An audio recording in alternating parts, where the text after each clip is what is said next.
What's the difference between being overprotective versus emotional smothering, also known as emotional incest? Let's explore that on today's Ask a Shrink. Hang on.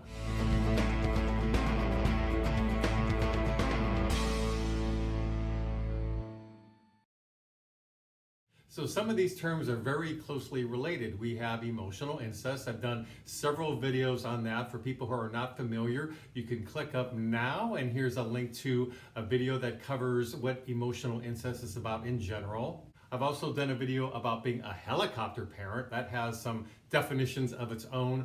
But today I want to talk specifically about what's being overprotective and where do you draw the line on that. And this can be either from parents to their children, of course, or even perhaps with your significant other. Are you trying to control and sort of be really deeply involved in the life of your significant other? You want to protect them, but what's the difference between doing that and emotionally smothering them? And again, if it's from a parent, this is known as emotional incest. So sometimes being overprotective means you don't want the person to go through anything that's emotionally challenging or physically challenging. You want to remove all their stress. Well, guess what? We learn from stress. We learn from adversity. That's what can make us stronger. For example, when kids are real small, the parent who watches them on the playground, they don't want them to fall off the slide or skin their knee or get any bruises or bumps. Well, the kid has to go through that. That's how they learn. It's like putting your hand up to the fire on the stove, and you do that once and you get burned by that flame, and you're going to realize real quick, that's not something I need to do anymore. So we have to learn. There has to be a learning curve to how a child figures things out for themselves. Of course, with the guiding eye of a parent, but you can't get in there and control everything. They have to learn for themselves to some degree. If kids can't figure out risk-taking on some level when they're little, well, how are they going to do that when they're an adult and they're trying to raise a family or have a very high-stress job that requires them to be a leader somehow and take control of certain situations? Well, they have to learn this at their foundational level, which is called the childhood level. So for you parents out there, trying to remove all levels of fear and stress from their lives when they're little means they're not going to be able to handle fear or stress in their lives when they're an adult. Now, another good example of being overprotective is like with germs or things they can pick up, and a parent is eyeing all of this. If they see their parents doing excessive hand washing all the time, that's not going to necessarily teach them to do excessive hand washing and to be aware of germs. No, what they may get from that is some anxiety and fear related to germs and cause them to have some OCD-ish kind of symptoms on their own because they're making that association with their parent.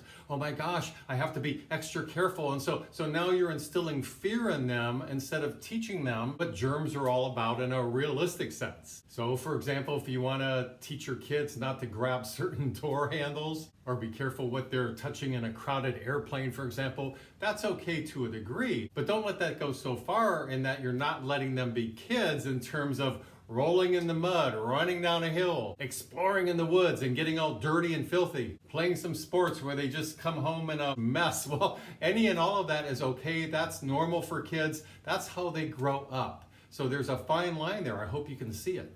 What you let them figure out on their own, this goes from parents to children or for your significant other or maybe a best friend, what they're going to learn on their own will far more benefit them than you getting in there and trying to micromanage something.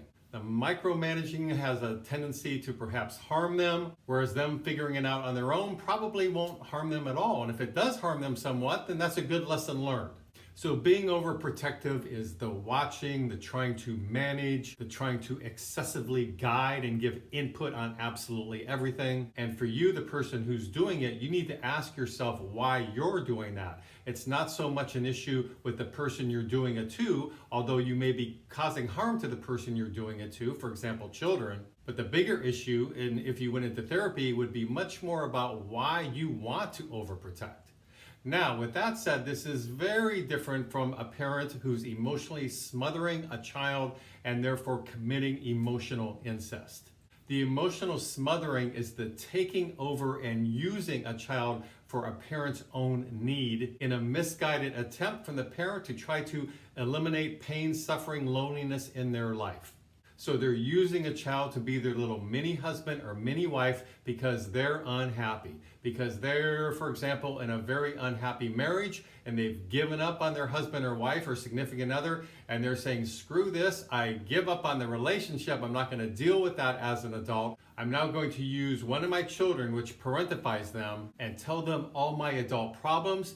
And guess what? They just have to sit and listen to me because they're little after all. They don't know any better. So of course they want to please mommy and daddy because that's what kids do. So now you're interfering with their identity development in a healthy way where they can focus on their own stages of development, which are complicated for a child as they grow up and go through puberty and get into high school age and so on. So instead of them being able to go through those normal developmental stages where they can feel good about themselves and understand what they're all about, you're thwarting and stopping all of that because you're making it be all about you, which really screws up the child because they're too young to figure it out. And after all, most kids want to please mommy and daddy. So they learn at a very early age sometimes that they don't really matter. All I have to really do is mirror back to my parent what they want me to be. They become very good at putting on facades and being phony and being the people pleaser and sort of erasing out who they really are because they're being trained